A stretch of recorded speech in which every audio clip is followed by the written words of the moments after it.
qué? Alteración. Pero, ¿siempre lo has sabido o acá te has venido a enterar? ¿Siempre lo has sabido o acá te has venido a enterar?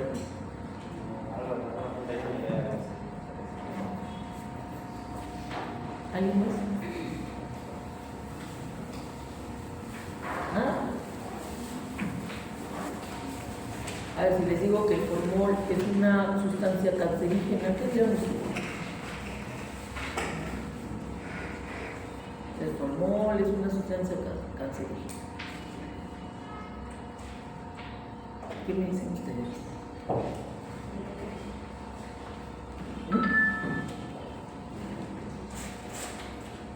¿Sí? ¿Entiendes cómo es la noticia? Bueno, ahora voy a ver con tu mami así, no te preocupes. Puedo almorzarse. Pero nada, nadie tiene una idea, nadie quiere decir algo. No sé.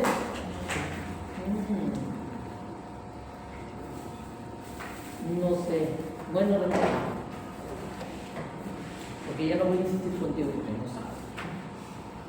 Yo con los demás y no dicen nada. Es una sustancia que genera cambios en el ADN. ¿Tú crees que hay una sustancia que genera cambios? No, o sea, me preguntas si el formol es una sustancia cancerígena. No, es una sustancia. Pero después les estoy diciendo el formol, ya que no quieren ver, yo les digo, si no quieren contestar la pregunta, ya les estoy diciendo. Ya el formol es una sustancia cancerígena. ¿No vale el formol? ¿Y no les da miedo? ¿Ya qué importa? Soy joven, no me pasa nada. Claro, pero ahora vamos a ver, claro, hay sustancias cancerígenas y nos estamos rodeados de sustancias cancerígenas. Hasta la misma contaminación ambiental, ¿no? Contiene sustancias que están ahí y que pueden contener también sustancias cancerígenas. Ahora la cosa es, ¿cuánto tiene que ser, no? De esta sustancia para que pueda llegar a producir cambios, si quieren una célula? Porque una vez al mes voy a ponerme a oler el formol, ¿me dará cáncer? Eso lo vamos a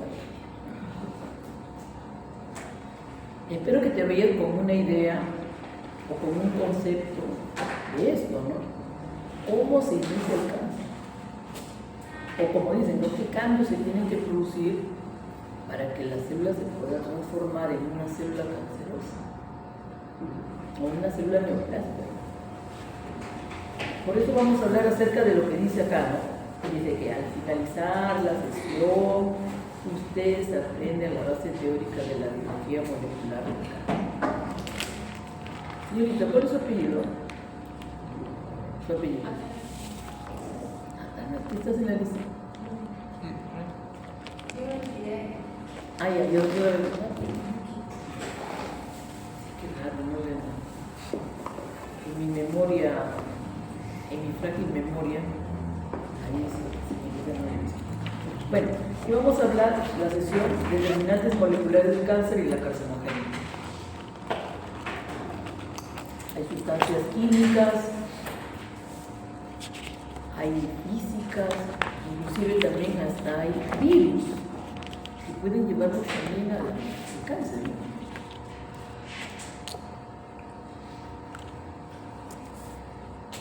Bueno, hablemos de las bases moleculares del cáncer.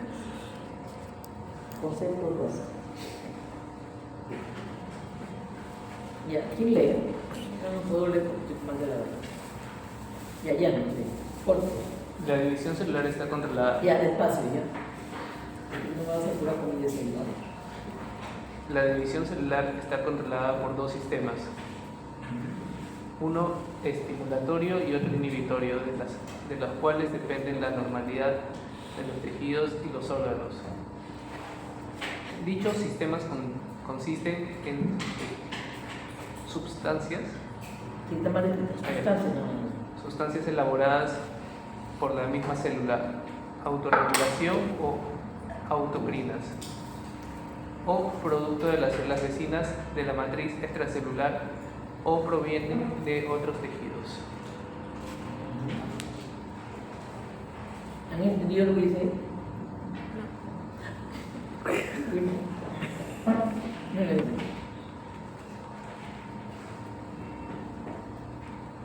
Ustedes saben que todo evento natural, fisiológico, necesariamente tiene que estar controlado, ¿sí? Por eso dice que hay un sistema, dos sistemas, uno que estimula la proliferación celular y otro que controla la proliferación celular. Ahora, estos dos sistemas van a ser producidas por la misma célula, por eso se le llama la misma célula que produce sustancias estimulantes y sustancias inhibitorias, ¿no? Lo llaman autorregulación. O puede ser, ¿no?, que sean producto de otras sustancias que están alrededor de la célula o por la matriz extracelular o de otra parte, o de otra. Es lo que dice, nada. ¿Dónde se está produciendo estas sustancias estimuladoras e inhibitorias?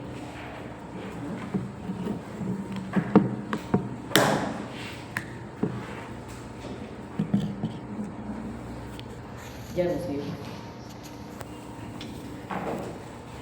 Aunque las células tumorales puedan representar una amplia variedad de alteraciones genéticas, normalmente solo unas pocas de estas alteraciones, denominadas mutaciones impulsoras, son las principales corresponsables del desarrollo tumoral. Las mutaciones impulsoras suelen afectar a genes supresores de tumores o proto-oncogenes. Son múltiples cambios genéticos y epigenéticos, entre paréntesis, alteraciones de la actividad sin cambiar secuencia. Colabora para transformar una célula normal en célula tumoral.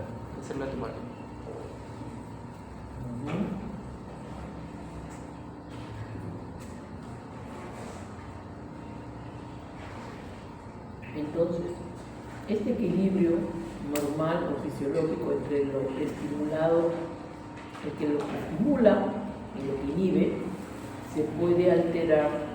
¿Por qué? Principalmente, dice, ¿por qué? Por esto, por las mutaciones, que son las principales, dice, las principales responsables. Pero ahora, ¿dónde se tiene que producir estas mutaciones específicamente para que se produzca este daño? Nos dice en dos partes o dos niveles. En los genes supresores de los tumores, que son genes que las células, que todas nuestras células poseen, o los protoncogenes, que también son genes que nuestras células poseen. Entonces, a nivel de estos dos genes, se alteran de alguna manera por mutaciones, entonces vamos a tener la transformación de la célula que comienza a proliferar y va a producir. Pero nos dice que los cambios pueden ser múltiples, genéticos y epigenéticos, que dice los epigenéticos, la alteración de la actividad sin cambiar las secuencias van a colaborar para que se pueda transformar una célula normal en una célula tumoral. Y luego vienen los protogenes. O sea, tenemos dos niveles por los cuales este equilibrio, ¿no?, de estimulación y de inhibición se puede romper. Y habla primero de los protoncogenes. Los protoncogenes todos lo poseemos, por eso dice que son genes celulares normales. ¿Qué hace? ¿Cuál es su función? Regula el crecimiento celular y la diferenciación. ¿Por qué mencionan la diferenciación? La diferenciación quiere decir que las células llegan a madurar. Son células maduras que puedo yo reconocerlas e identificarlas de dónde vienen. ¿Ya? Entonces, crecimiento y maduración. Crecimiento y adultez. Crecimiento y que estas células llegan a tener las características morfológicas del órgano tejido del cual se están originando. Ahora dicen, dentro de esto, a menudo codifican productos, o sea, estos protoncogenes, ¿qué es lo que producen o qué es lo que codifican? Porque son genes, ¿sí? Codifican factores de crecimiento, codifican receptores de los factores de crecimiento, regulan el ciclo celular, producen proteínas que se unen al ADN y también producen factores de transcripción, entre otros, porque dice que sigue todavía. De eso están encargados los protoncogenes, ¿sí? Supongo que lo habrán estudiado en biología, ¿no? No se acuerdan nada de eso, o nunca les han enseñado. Bueno, cuando uno no se acuerda, mejor dice, no nos han enseñado. Cuando pasen patología igualito va a ser, ¿no? Pero en patología 2 van a ver mi misma cara, así que aquí no me pueden engañar en poco. Ya cuando pasen después ya, mentirás, pero el pecado es mentira, pues, te vas a mentir. Bueno, miren, estos factores de crecimiento, receptor, reguladores, uniones, todos, dice, de esto depende el desarrollo embrionario, de estos factores, de estos genes que codifican factores de crecimiento, claro. Y también la reposición de las células, o sea, la regeneración también, ¿no? Estos factores de todos ellos intervienen en la regeneración.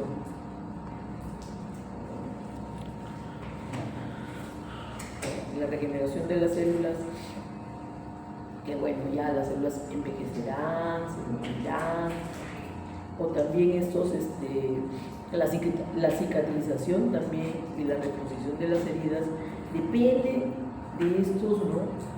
De esta codificación de productos. Bien, pero ¿qué son los oncogenes? Miren que hemos hablado de protoncogenes, y los protoncogenes son normales, existen en todas nuestras células. Entonces dice, estos protoncogenes se pueden alterar en su estructura y se pueden convertir en oncogenes a través, dice, de cambios en las secuencias de los ácidos nucleicos. En primer lugar, ¿cuáles son esos cambios? Las mutaciones. Los protoncogenes se pueden convertir o transformar en oncogenes por mutación. O también por pérdida de algunos segmentos del cromosoma, eso se le llama las deleciones. O también por el traslado de un sector cromosómico a otro cromosoma y a otro sitio. A eso se llama la translocación. Y hay más, hay una lista más larga, y ya lo vamos a ver cuando hablemos de los protoncogenes, en el cuadro de los protoncogenes que se transforman en oncogenes y que van a dar lugar a muchos tumores o cáncer. Y van a tener categorías y ahí las vamos a ver. Ahora dice, los oncogenes tienen valor pronóstico, o también dice como orientadores de la terapéutica a seguir con el paciente que sufre del cáncer. Pruebas genéticas, pruebas moleculares, citogenéticas, bioquímicas para algunos cánceres. El cambio entonces dice, codifican proteínas llamadas oncoproteínas. O sea, dentro de estos cambios, estos genes van a codificar también proteínas, o sea, además de transformarse, de transformar a las células, además también van a codificar proteínas que se llaman las oncoproteínas. Y luego nos dicen para que aprendas o para que te complique la vida, como que lo van a ver con una complicación ustedes, que todavía no conocen de hoy. Dice que algunos oncogenes, miren, o sea, ya han sido transformados. Dice, se sobreexpresa en varios tipos de células. Como, por ejemplo, ¿no? El protoncogen KRAS y el LRAS, el CEMIX o MAIS, el CEFOS y otros, que se sobreexpresan en muchos tumores, en varios tumores. Ellos son los que se van a alterar. Pero también dice que hay otros oncogenes, por ejemplo, el oncogen CEP2 se encuentra activado en el 30% de los cánceres mamados. y está relacionado con mayor agresividad tumoral, mayor compromiso axilar y menor sobrevida. ¿Están hablando para qué? Para los cánceres mamarios en los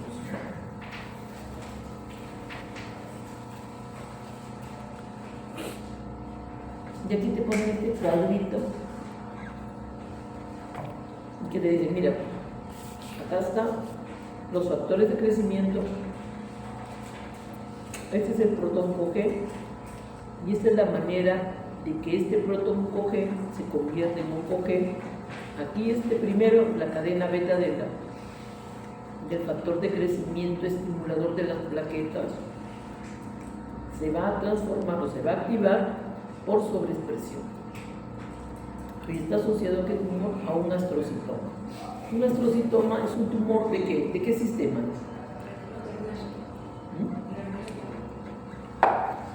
El sistema nervioso central. ¿Y será benigno o será maligno? ¿Se acuerdan cuando vimos el cuadro? La mayoría de los tumores del sistema nervioso central son malignos. Entonces es un cáncer. Factores de crecimiento fibroblástico. El protón-CoG es este y este de acá. Ese es el factor de crecimiento fibroblástico. Este es el factor de crecimiento de los hepatocitos, si no me equivoco. Pero ¿cómo se activa? Sobreexpresión y esta de acá amplificación. Y da lugar, miren, a cáncer de qué?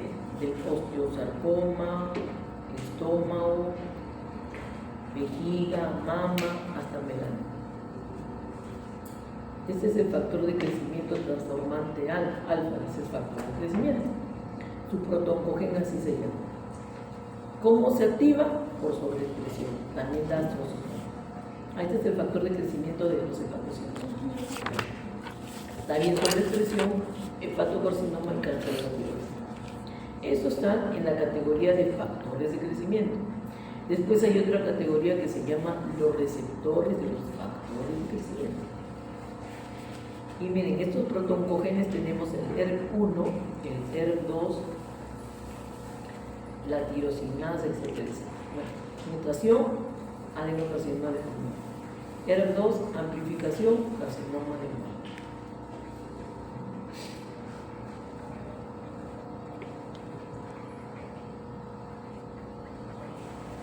Luego tenemos otra categoría, proteínas que participan en la traducción de señales, proteínas reguladoras nucleares, reguladoras del ciclo celular. Y como tú puedes ver, en esta lista lo que más se repite es ¿qué cosa? La mutación. Por eso cuando hablan de transformaciones, etcétera, siempre mencionan principalmente la transformación. Pero ya te estás dando cuenta que puede ser sobreexpresión, puede ser amplificación, puede ser translocación, que activan estos protón-CoGenes o los convierten en oncogenes y dan lugar a algún tipo de tumor.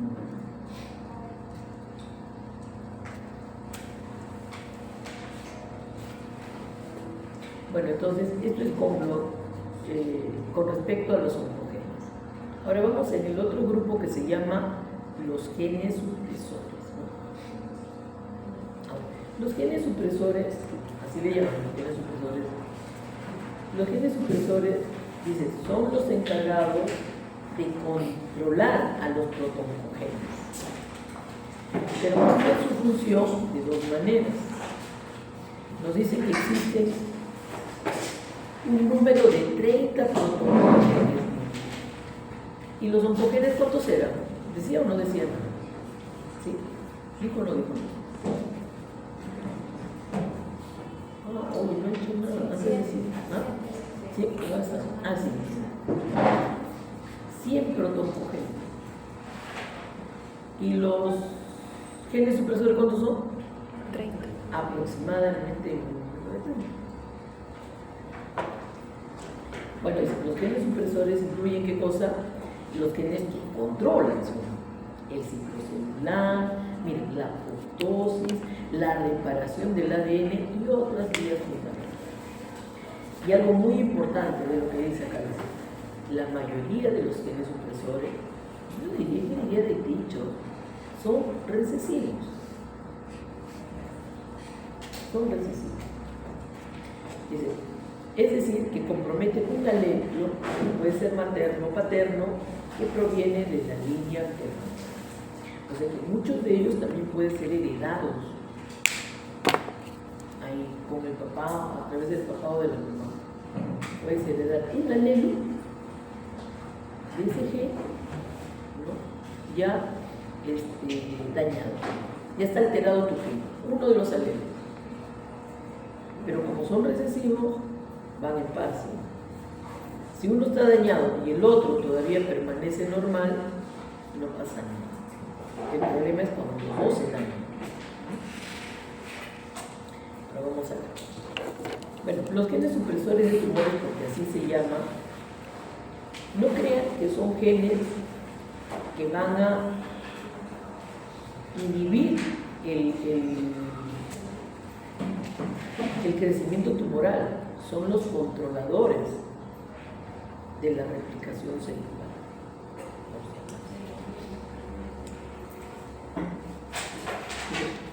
Cuando alguien nace con un alelo ya, se nace con ese defecto y a lo largo de la vida se puede producir la mutación somática del otro alelo y cuando los dos están afectados, cuando los dos están alterados, entonces, ¿cuál es el resultado? La presencia de un cáncer. Por eso, ¿no? La hipótesis de Knudson, que es la hipótesis de los dos golpes, mira, Knudson dijo, él dice la hipótesis de los golpes, ¿por qué? Porque como son recesivos, para que el tumor se exprese, necesariamente los dos alelos de este gen tienen que estar alterados. Si lo heredaste de parte de tu padre o de tu madre, el otro todavía está normal y todavía ejerce su función de controlador. Pero si por ahí el otro se daña de esa misma célula, porque basta que se dañe, entonces el resultado, ¿cuál será? La aparición del tumor. Y va a depender mucho de qué tipo de gen supresor se trata para que se exprese el cáncer. Entonces, Knudson, no sé si Knudson estudió, pero la cosa es que comenzaron a estudiar, ¿no?, una enfermedad rara en niños que producía tumores en los ojos, cáncer en el ojo. O sea, un niño que ya tenía cáncer en el ojo. Entonces comenzaron a estudiarlo para tratar de ver qué es lo que pasaba, ¿no? Bueno, y llegaron a darse cuenta de que algún grupo, ¿no?, de niños heredaba un alelo, ¿no?, un alelo de este gen al cual lo bautizaron como el gen RB, que es un gen supresor. Entonces, el gen RB tiene dos alelos. Los niños que provienen de padres que tienen dañado uno de sus alelos también se lo transmiten a su hijo. Los niños nacen con un alelo ya dañado del gen RB de todas sus células. Pero para que se produzca el tumor en el ojo, ya su gen RB de su retina, porque la cáncer se llama retinoblastoma, todos sus genes RB tienen un alelo malogrado, un alelo dañado, que lo era de su papá. Y si pasa alguna cosa y se daña el otro alelo de esa célula, de la retina, que ya tiene un alelo dañado, entonces, si se daña uno, ya quiere decir que los dos alelos están dañados. Y por lo tanto, el resultado, ¿cuál será? El tumor en el ojo del niño. Pero dice que la mayoría de estos niños, ¿no?, que se daña el otro alelo, la expresión es que se produzca el tumor en los dos ojos, en la mayoría de los casos. Pero también se dieron cuenta que en otros niños que no tenían el alelo, el gen RB dañado o habían heredado de sus padres, también tenían cáncer al ojo. Y a eso le llamaban los casos esporádicos. O sea, el caso esporádico piña, ¿no? O sea, pasaba que un niño, por alguna razón, ¿no?, qué sé yo, se dañaba un alelo de su gen RB. Y después de un tiempo se daña el otro alelo de gen RB de la misma célula que tiene dañado un alelo, un piña, ¿no? Y el resultado, ¿cuál es? Un cáncer. Pero del ojo, de la cual ha sido afectado su célula. Uno no. Bueno, por eso Nilsson habla de la hipótesis de Nilsson de los dos golpes. ¿Qué significan los dos golpes? Que necesariamente tienen que dañarse los dos alelos de ese gen. En este caso, el gen era el gen RB, o el gen del retinoblastoma. Dice, para que se produzca este cáncer, los dos alelos del gen RB tienen que estar inactivados, o sea, tienen que dañarse. Porque cuando están activados, regulan el crecimiento, pero cuando no, todo se descontrola. Por ese casos hereditarios, el primer golpe que heredan de sus padres, mientras la segunda mutación, que es el segundo golpe, solo a una de muchas células retinianas va a haber una mutación de repente espontánea. Los pacientes con retinoma familiar corren el riesgo a desarrollar otros cánceres, nos dicen con sarcomas. ¿Por qué? Porque estos individuos, todas sus células cargan con un alelo dañado. ¿Ya? Todas cargan con un alelo dañado. En este caso, cargan con el alelo dañado del gen RB. Un alelo, todo su cuerpo, todas sus células, uno está dañado. Y si el otro se daña, ya sea del tejido conjuntivo, del hueso, de la grasa, del músculo, el resultado ¿cuál va a ser? El cáncer, un sarcoma, osteosarcoma, desde el hueso, condrosarcomas desde el cartílago, liposarcomas desde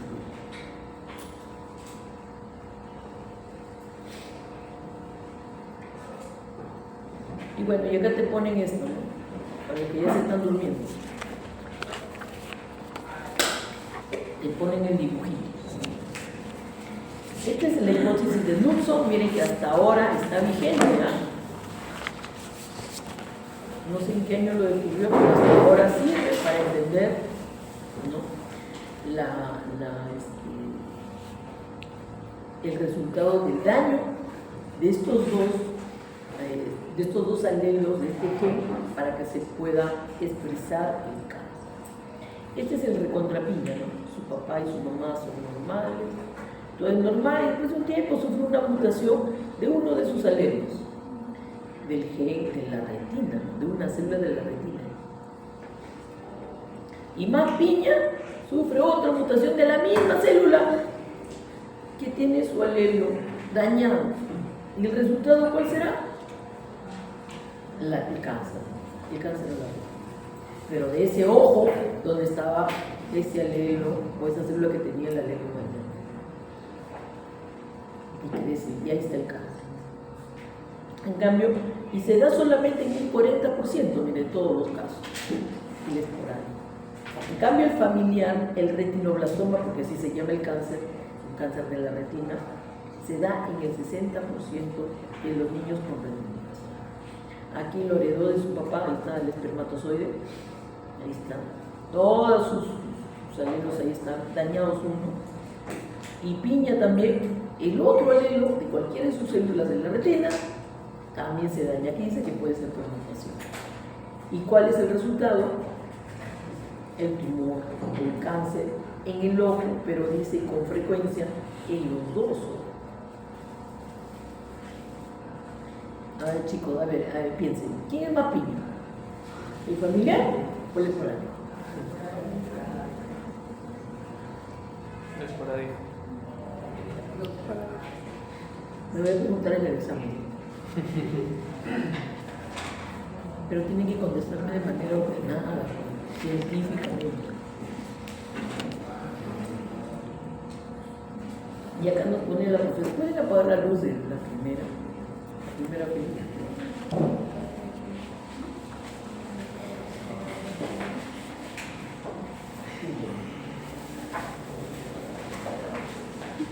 Ya no, lee lo que está en en rojo. Escuchen, ¿no? Los dos alelos deberían estar mutados con uno cumple su función de gen supresor. Para que el tumor o el cáncer se exprese necesariamente, los dos alelos tienen que estar alterados. Pero si uno solo está dañado, no hay ningún problema, porque cumple su función, ¿no?, de controlador de la replicación celular. Pero si los dos están dañados, piña. ¿El resultado cuál es? Cáncer. ¿Cuántos genes supresores dicen que hay aproximadamente?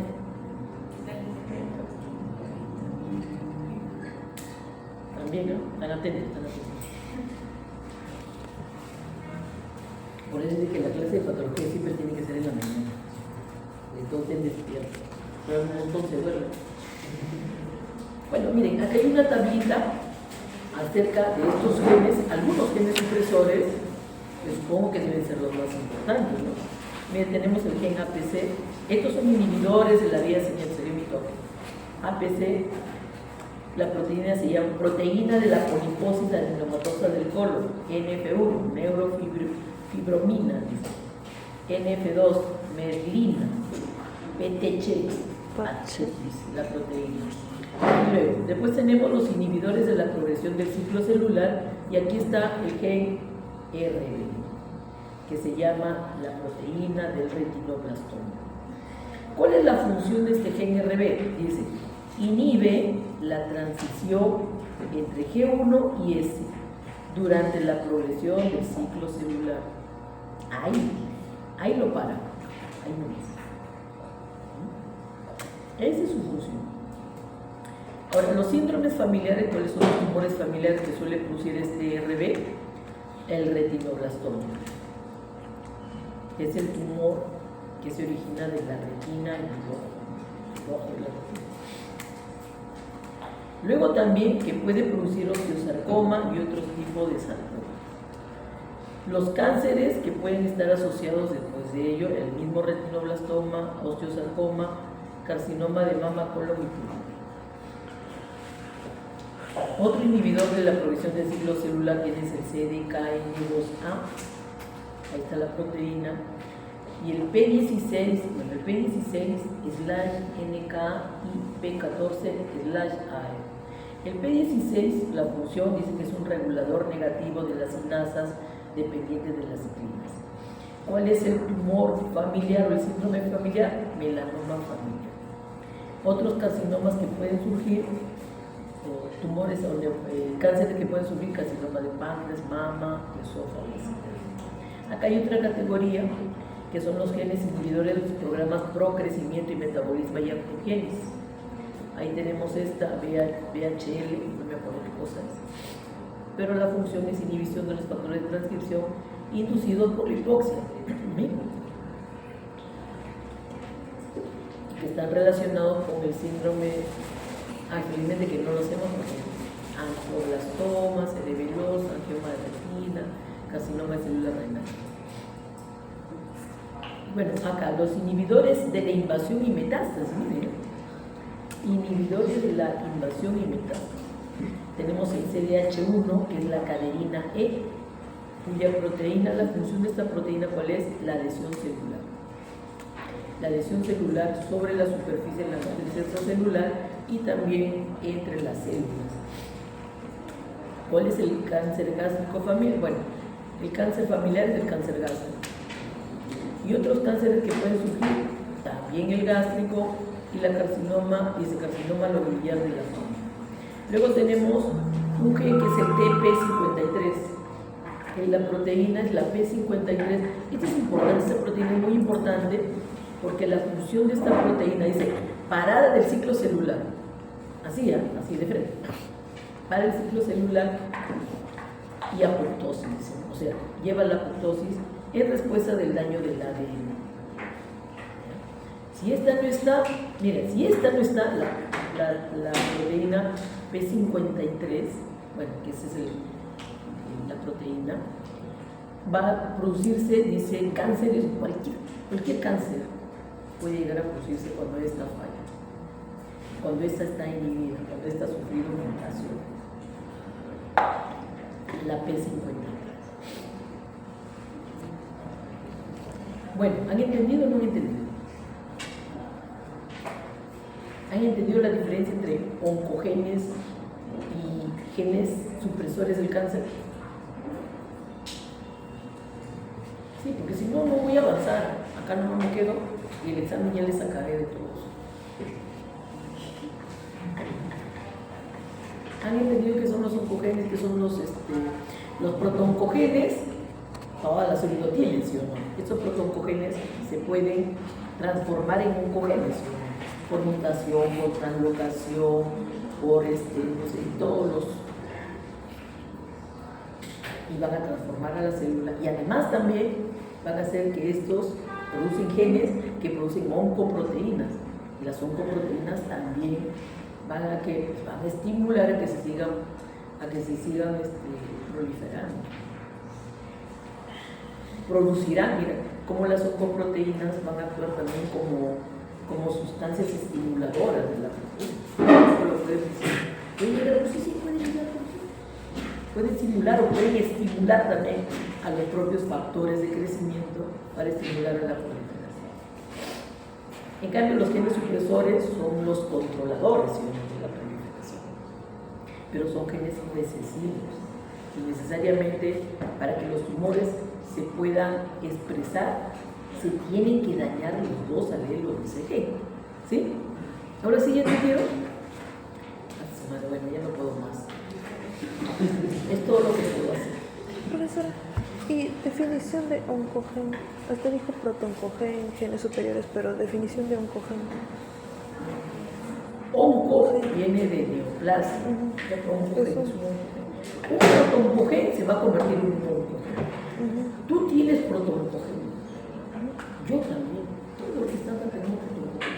Porque son genes de qué? Son genes que tienen que ver con la proliferación celular y también la maduración celular. Ahora, tus protooncogenes se pueden convertir en oncogenes. ¿Cómo? Por mutaciones principalmente. Ahora, ¿quién dice cómo es la mutación? No lo sé. Bueno, las mutaciones son cambios que lo pueden producir muchas sustancias, ¿no? Inclusive también hasta los virus. Cualquier sustancia puede llegar a producir mutaciones, pero si producen mutaciones en estos genes, que son los protooncogenes, ya sabes cuál es el resultado. O sea, la transformación de un protooncogen, ¿a qué lo es? A un oncogen. Y un oncogen va a hacer ¿qué cosa? Va a hacer que esta célula comienza a proliferar y se convierte en una célula cancerosa.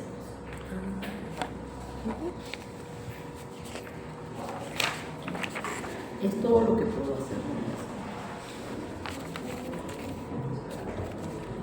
Bien, entonces nos dice acá lo que hemos estado viendo hasta ahora, ¿no? Dice, la carcinogenia, es el origen del cáncer, se va a deber muchas mutaciones, acumulación de mutaciones. O sea, no es una, sino son varias que pueden darse en el tiempo. Pero también dice esta acumulación de mutaciones complementarias. O sea, además de la transformación de los genes o de los protooncogenes, también pueden haber otras más, ¿no? De manera escalonada en el tiempo. Primero es para que se transforme y produzca el tumor, pero después van a emerger muchas más, pero que van a surgir en el tiempo. Por eso dice, las neoplasias malignas muestran atributos fenotípicos, ¿no? Denominados como rasgos, dice, característicos del cáncer. Como por ejemplo, le pones crecimiento excesivo, miren, por mutaciones, o sea, ya está el tumor, ya están las células, pero a través del tiempo van a haber muchas más mutaciones complementarias que le van a hacer adquirir, ¿qué cosa? Capacidades a las células tumorales, la capacidad de un crecimiento excesivo, la capacidad de poder invadir los tejidos que están cerca, la capacidad para producir metástasis a distancia. Eso es lo que va a producir, y siguen las mutaciones. metástasis en el tiempo. Por eso tú dices, no, la capacidad para producir metástasis a distancia van a ser mutaciones complementarias que se dan en el tiempo. O sea, cuando un tumor recién se origina, comienza a crecer, comienza a proliferar, algo que no va a ser metástasis. No, va a tomar su tiempo para poder seguir produciéndose más mutaciones y las células tumorales van adquiriendo capacidades. ¿Para qué? Para poder hacer metástasis. Para hacer metástasis tiene que adquirir cualquier cantidad de capacidad. Primero, para desprenderse. Segundo, para migrar. Tercero, para invadir vasos sanguíneos. Otra, para sobrevivir a la corriente, para sobrevivir a las células, ¿no? Y a las sustancias inmunológicas. Ya, es todo un tiempo que toma para que éstas puedan hacer otras cosas, por ejemplo la metástasis. No es que esto surja de la noche a la mañana, toma un tiempo. Por eso cuando se detecta un cáncer que ya tiene metástasis, el tumor no ha crecido pues el mes pasado, ya debe tener un año. Para ser más ajustado de repente 6 meses o 8 meses. Y me parece poco. Entonces, ¿da tiempo o no da tiempo para que se pueda detectar el cáncer? ¿Sí o no? Por eso hay que hacerse chequeo. Por eso si tu perrito, de repente su mamá murió de cáncer, le dio su hermanito, no sé qué cosa, se van a controlándolo. O nosotros mismos también. Mi abuelita, mi mamá, mi tía. Y el tipo de cáncer se anda controlando, haciéndote tus chequeos para que después ya no haya forma de poderlo tratar. Bueno, como ustedes pueden ver, para el cáncer, ¿no? Para las neoplasias, el daño genético no es que la mate a la célula, ¿no? Sino que la transforma. Qué bueno sería que cuando haya un daño genético que es percibido por nuestro sistema de reparación del ADN, porque lo detecta, ¿no? Lo repara, si se puede, se vuelve a la normalidad, o si es un daño que ya no se puede reparar, apoptosis, muerto, que no puede sobrevivir. Qué bueno sería que siempre sea así, ¿no? Pero recuerden también que así como uno envejece, todo envejece. Su sistema de reparación del ADN también envejecerá.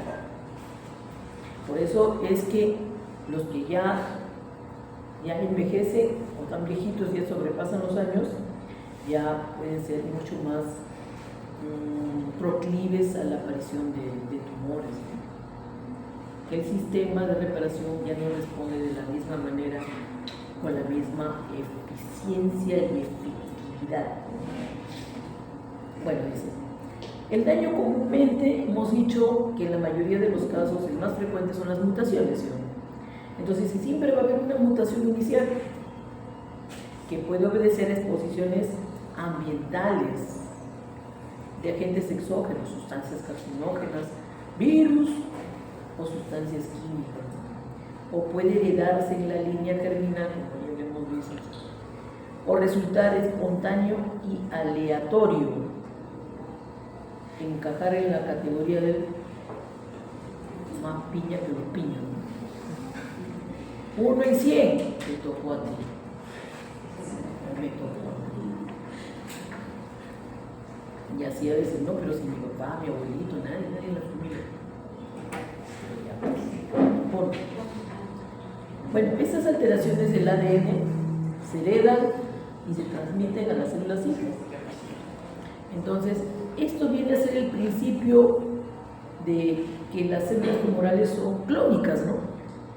¿Qué significa eso?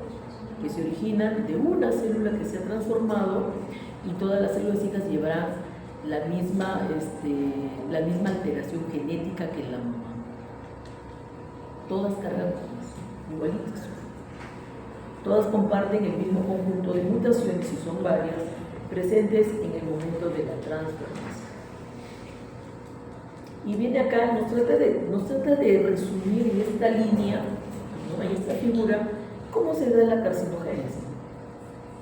Nos dice, para que una célula normal cambie su fenotipo y se convierta en célula neoplásica, se requieren varias mutaciones en varios genes, y eso ocurre a través de mucho tiempo, a veces de años, de estar expuesto a un agente carcinógeno. El cáncer comienza en una célula, es decir, que es de origen monoclonal. Esa célula alterada escapa de los controles y sigue. Por eso partamos de una célula normal que puede decir que tengo una mutación inducida por carcinógenos, y luego tenemos ya una célula con un precursor iniciado con propiedades afines a la célula madre. Miren, por esta mutación la célula se vuelve así, ¿no? Precursor iniciado con propiedades afines a la célula madre. Y no se queda acá, sino que hay otra mutación que va a afectar la integración genómica. Entonces ya tengo un precursor con un fenotipo mutador y muchas más otras mutaciones conductoras que me van a llevar a la transformación de la célula en una célula cancerosa fundadora. Estas va a comenzar a proliferar, y va a proliferar tanto que después va a haber otras mutaciones adicionales con la aparición de subclones que van a tener capacidades diversas, ¿no? Diversas, como ya le hemos dicho acá, que van a mostrar rasgos característicos del cáncer. Entonces, esta es una mutación iniciadora, esta es la adquisición de una inestabilidad genómica, porque todas las células tumorales, especialmente las cancerosas, tienen una inestabilidad genómica, y aquí la adquisición de rasgos característicos del cáncer y una evolución genética adicional, ¿no? Que cuando ya se detecta el tumor, ya pues tendrá ya clones y subclones, ¿no? Que tienen diferentes capacidades. Bueno, y acá están diciendo lo mismo que hemos visto ahí. Las mutaciones que contribuyen al fenotipo maligno se denominan mutaciones conductoras. La primera mutación pone a la célula en la senda de la malignidad. A eso se le llama mutación iniciadora. Es necesario que la célula iniciada adquiere una serie de mutaciones conductoras adicionales. No se conoce el tiempo y se necesitan la mayoría de los cánceres, aunque el periodo parece largo, incluso en los cánceres más agresivos. El problema es de que muchas veces no se detectan. Hay algunas personas que creen que nunca les va a dar nada. Oye, estoy en chequeo, no, ¿para qué? O algunas personas dicen, oye, pero estoy en chequeo, mira que tu papá, tu mamá o tu hermana. No quiero saber, me da miedo. O sea, que te dé el cáncer, ¿qué importa? Que lo detecten cuando hay que hacer, ¿qué importa? Y tienen miedo solamente. Bueno, nosotros si tenemos antecedentes de que un perrito que le dio esto y después a la mamá, al hermanito, todo, pues le vamos controlando también, vamos viendo, vamos palpando, vamos haciéndoles exámenes. Y sobre todo ya cuando la edad sigue avanzando. Bueno, acá también algo muy importante, porque dice que la evolución, el tumor evoluciona genéticamente durante su expansión, progresión, bajo la supervivencia del más fuerte. Claro que sí, el más fuerte es el que sobrevive. Hay tumores que tienen una proliferación o una velocidad de crecimiento muy acelerada, pero su estroma no crece en la misma velocidad que crece en la célula. Entonces, por lo tanto, muchas de las células van a sufrir, todas van a sufrir la hipoxia, ¿sí? Muchas morirán porque no hay oxígeno suficiente para ellas, pero otras podrán resistir a la hipoxia. Y que eso es también, ¿qué cosa? Un rasgo característico. Por eso las que sobreviven ahí, esas son las más fuertes. Esas son las que han podido sobrevivir a muchas cosas. Y por eso también los tratamientos a veces son difíciles, ¿no? Y tienes que probar otro protocolo, de repente otro más, hasta que tenga respuesta. O de repente no hay ninguna respuesta, ningún protocolo responde favorablemente. No se puede hacer nada. Entonces recuerden que esas células que están ahí en ese tumor, esas han soportado muchas cosas. Y son fuertes, claro. Claro que sí. Bueno, ¿qué nos dice? Todas las células de tumor son genéticamente idénticas. Claro, descienden de una célula fundadora transformada. Sin embargo, cuando el tumor es detectable clínicamente, y aquí viene, ¿no?, la pregunta, ¿y cuándo es detectable clínicamente? Pues aquí nos dice, patología estructural y funcional psicótica, dice cuando alcanza aproximadamente 1 gramo el tumor, o 10 elevada a las 9 células. O sea, ¿cuántas células es que hay? ¿Cuántas células es que hay? 1 billón de células. O sea, cuando un tumor tiene 1 gramo, ya sabes cuántas células hay. 1 billón de células. ¿Cómo ha llegado así un cálculo? ¿No? Si se proliferan y tal hora, sufren la mitosis durante 3 horas, y han calculado eso.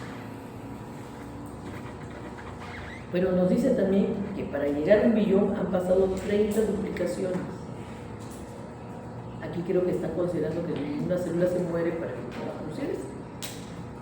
Bueno, porque una fracción de células de casi todos los tumores mueren por apoptosis. O sea, deberíamos de tomar en cuenta esto, ¿no? Algunas mueren por apoptosis, claro.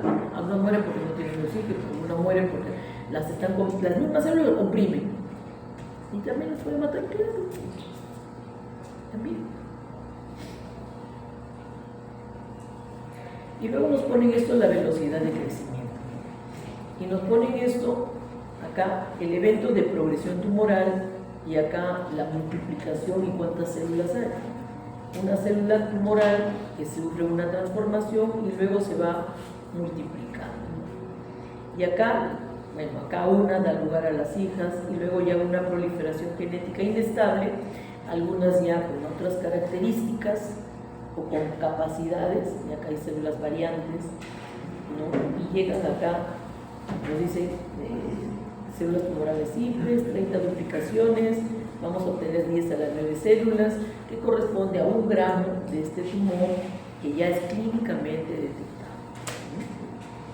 Si sufren 10 duplicaciones más, las células estarán 10 elevada a las 12 células, y en la cual si nadie muere, nada, no pasa nada, el tumor puede llegar hasta 1 kilo. Dice que es lo máximo compatible con la vida de la especie.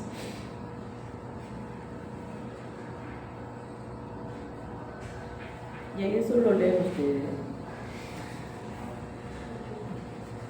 Es bueno leer. Bueno, saludable. Ahora, si no quieren leer la pantalla de la clase, también en el libro está.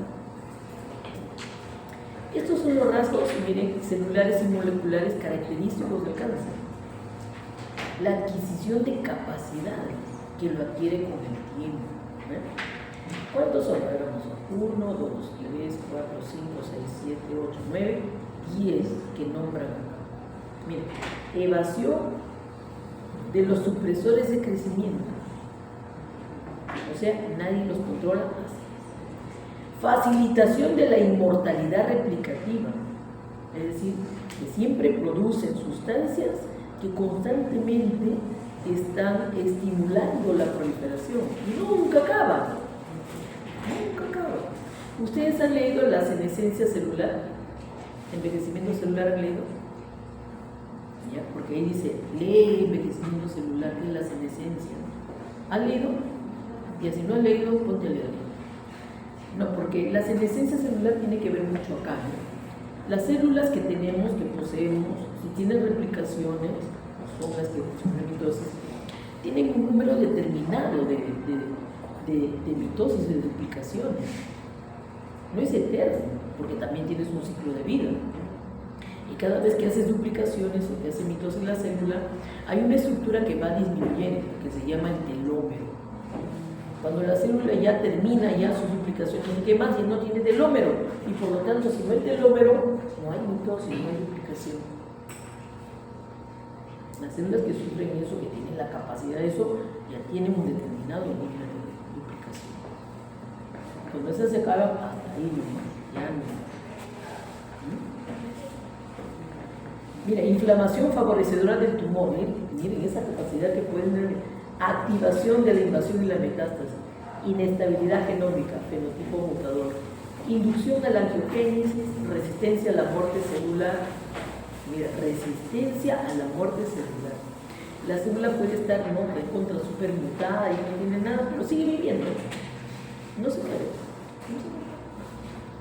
Mantenimiento de la señalización proliferativa y evita la destrucción por el sistema inmunitario.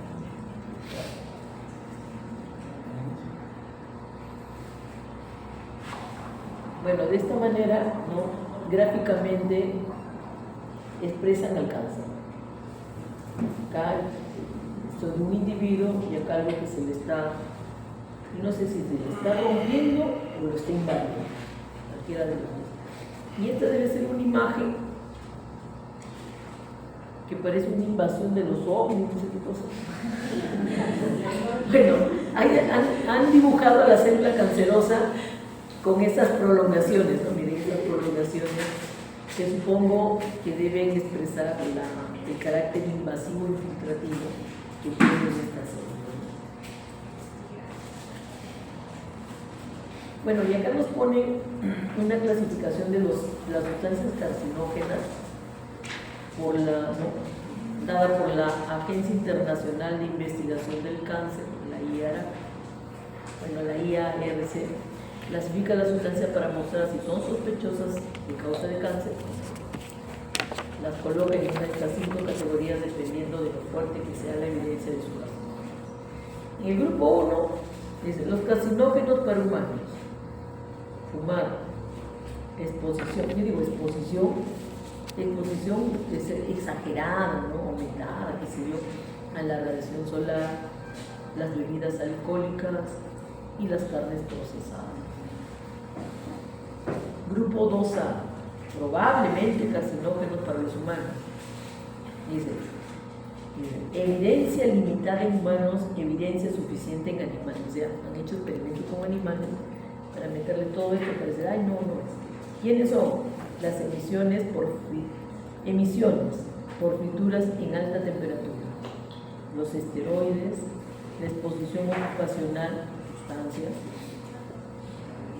Ocupacional no solamente en peluquería, en varias ocupaciones en humanos, y las carnes rojas. Y ahí ustedes lo ven porque ya...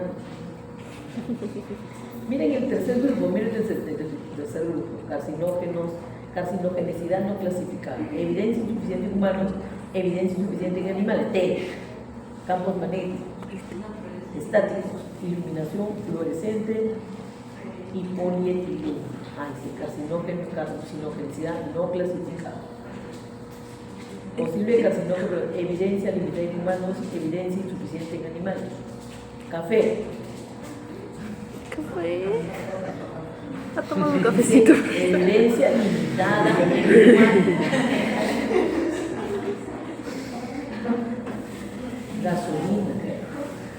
Emisiones en motor de gasolina. Todo lo que produce combustión produce una sustancia química que se llama los hidrocarburos aromáticos policíclicos, que son sustancias precarcinógenas que necesitan una activación metabólica. Gases de gasolina, gases de soldadura y verduras en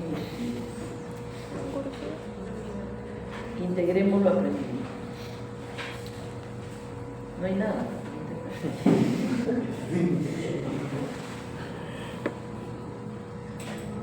Comparar las imágenes y compararlas con las fotos del atlas de patología para evaluar su diagnóstico. Mira, también, claro, el café hace daño, ¿no? ¿Tú crees que este café aguadito te va a producir cáncer? El que toma su café cargado, su café expreso, ¿no? Su café amargo, ¿no? Pero te aguadito también y dulce, ¿no?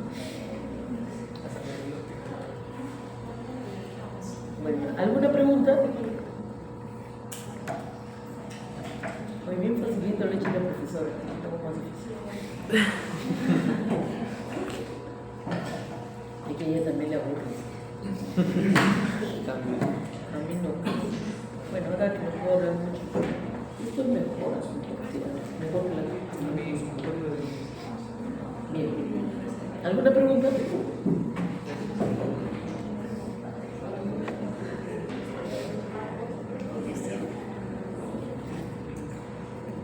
A ver los tardones.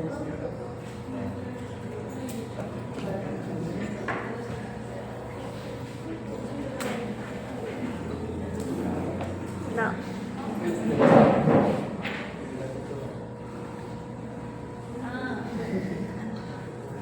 No, tampoco. No.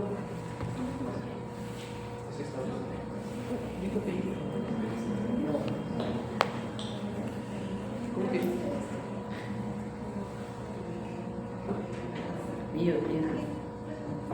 Mío, mío.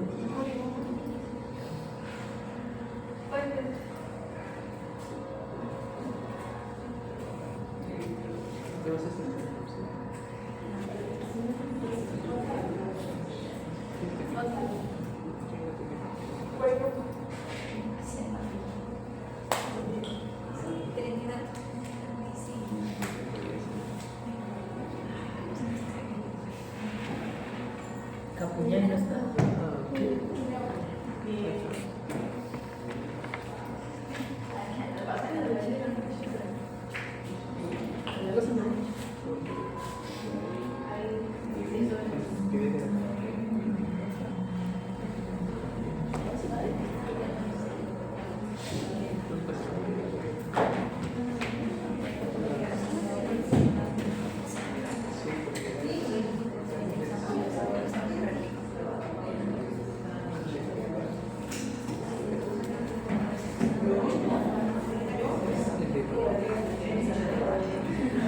Chicos, ¿ya han visto el libro de la Gloria Ferreira de la Cuesta?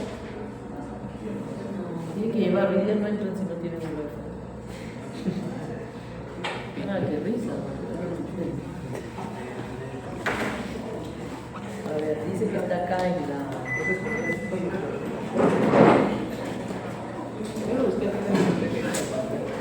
¿Dónde está? Gloria Ferreira. Bueno, no pregunté, solo busqué en los estantes, en el área de patología.